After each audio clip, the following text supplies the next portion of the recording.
On est parti le 7 janvier de Brest et on est le 7 février. Ça fait tout pile un mois qu'on est en mer. J'arrête pas de mettre un on ou un nous. Soit ça me manque vraiment d'être en équipage, soit je sais pas pourquoi, je veux absolument qu'on soit plusieurs. Je parle pas pendant la journée, donc j'ai pas l'impression qu'on est nombreux.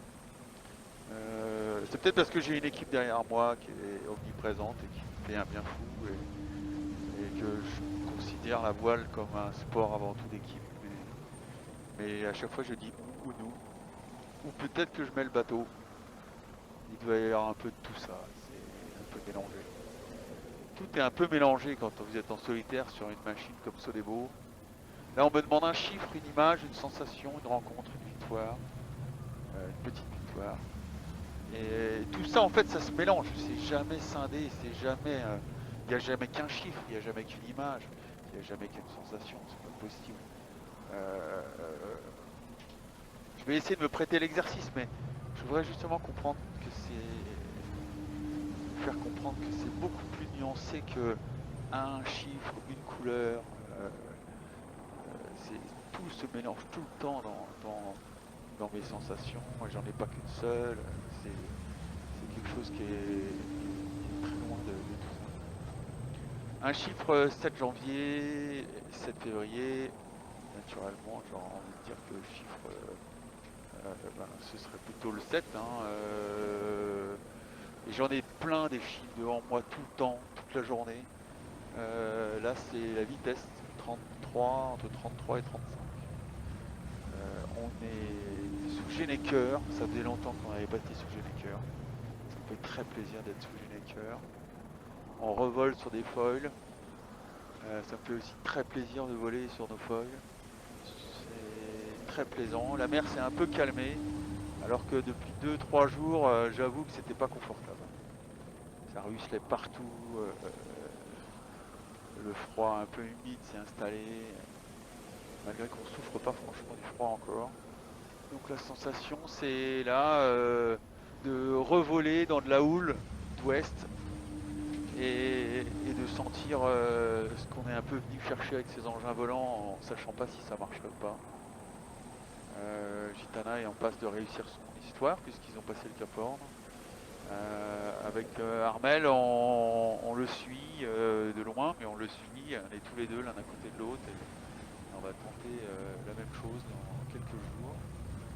C'est cette sensation-là, ouais, d'être au milieu du Pacifique avec un engin volant dans de la houle forte et d'arriver à l'exploiter, d'arriver à surfer des vagues comme mon copain Coco surferait avec une wing, avec la wing à côté de lui et il slalomerait dans cette houle. Bah là, mon coco, Coco, c'est Corentin Auro. Et c'est pas une wing, mais c'est la sensation d'être tellement petit dans l'océan qu'à l'échelle, on serait presque en train de faire de la wing. Un souvenir, ça va, mon cœur balance. On est passé il n'y a pas très longtemps, quand on est passé sous la Nouvelle-Zélande, à côté de l'île Stewart. Et à côté de l'île Stewart, je suis passé mais vraiment très près de Vancouver Rock et sinon de North East Island, qui est vraiment un caillou sorti de nulle part. Comment vous décrire ce caillou ou cet amas de cailloux que j'ai vraiment frôlé?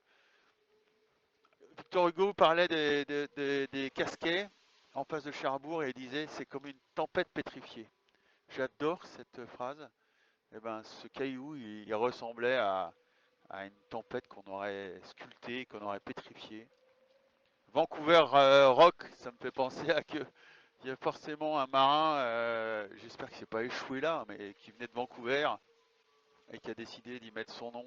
Et à côté, c'est plus des noms de Maori. C'est Rima, Totu et Rua. Et je les ai vus, ces trois énormes cailloux ronds qui sortaient comme des pyramides. Enfin pas des pyramides justement, mais chacun avait effectivement sa proportion, exactement la même. Et, et Riba, il y en a même quatre, Wa, Toru et Rua, Taï, c'est des noms effectivement plus locaux et du Pacifique, quoi. Il y avait des myriades d'oiseaux. J'étais à la fois très impressionné, la houle était énorme, elle venait se déchirer, se déchiqueter sur ces énormes rochers. Il y avait forcément beaucoup de vie, donc j'avais peur de toucher quelque chose. J'étais très abattu parce qu'elle était pile poil sur ma route, évidemment, et que c'était pas facile de la passer. Donc ce sera mon souvenir pour l'instant le plus fort, cette rencontre avec ces oiseaux aussi, cet endroit où je repasserai jamais plus. Et, et c'est une sacrée image dans ma tête. C'est un moment très sauvage, très tendu aussi, mais et là vous êtes tout petit, hein. Et là, s'il y a la moindre erreur, ça peut vraiment devenir terrible. On peut pas s'empêcher de penser qu'à cet endroit-là, il n'y a pas de phare et qu'il y a des marins qui se sont échoués là, peut-être un mec de Vancouver. Une victoire dans les petites victoires. Oh, je pense que ça restera un moment très fort quand j'ai réussi à remettre un système manuel pour redescendre mes foils après plusieurs jours et presque une semaine de combat. Euh, C'était loin d'être faisable facilement sur le papier et j'y suis arrivé et ça a été une joie collective. L'émotion qu'on a eue avec Jean-Mathieu qui était pas loin de moi à ce moment-là au téléphone et cette sensation d'avoir remis le bateau en marche ou en ordre de marche, mais en sachant que la compétition elle allait changer de visage et qu'elle allait devenir une aventure pour continuer, mais il fallait pas casser ses bouts de foil si on voulait être dans la compétition à plein, ou en tous les cas aux avant-postes du début à la fin. Mais ça restera une des victoires dans les petites victoires, ça c'est certain. On va arriver au point Nemo. Donc c'est le point Nemo, c'est l'endroit le plus excentré de toute terre et de tout passage de terrien. C'est pas forcément quelque chose qui me touche parce que je me sens quelquefois plus isolé à d'autres endroits, alors qu'il y a de la terre à côté, mais on se sent vraiment très loin parce qu'elle est très inhospitalière, cette terre qui est proche de nous, là. La petite île dont je parlais, là, au sud de l'île Stewart, là je me suis senti vraiment très loin. Point Nemo, pour moi c'est assez abstrait. Ce serait un peu mathématique.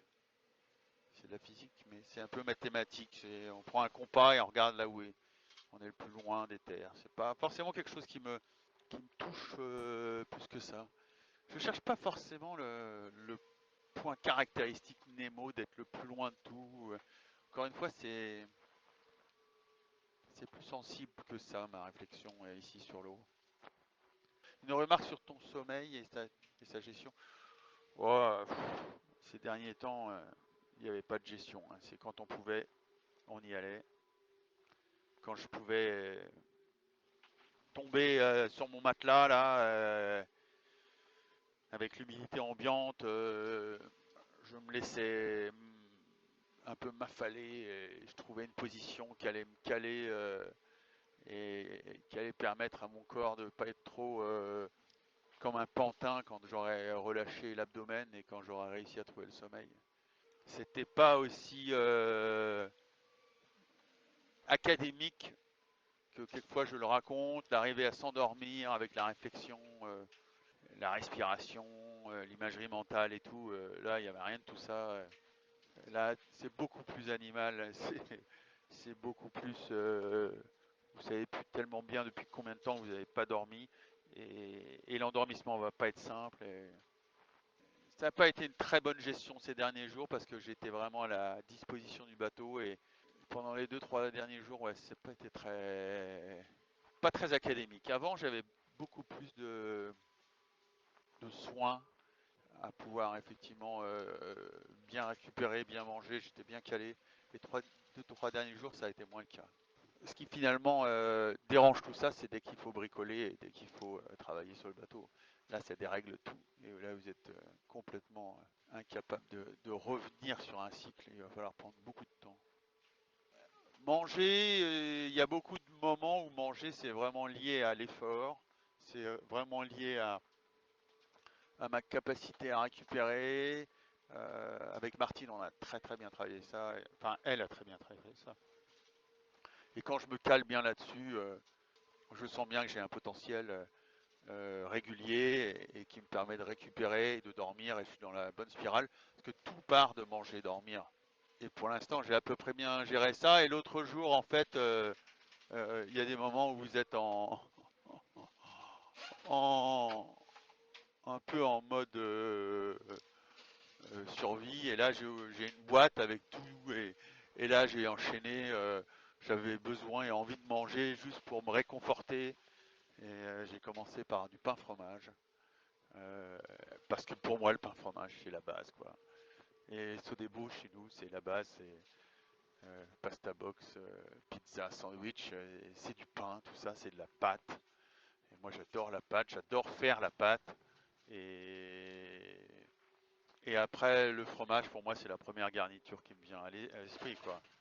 Et j'adore ça. Bon, bah voilà. Je vous laisse. Ah oui, chose incroyable aujourd'hui, dans le Pacifique, il y a quand même du soleil.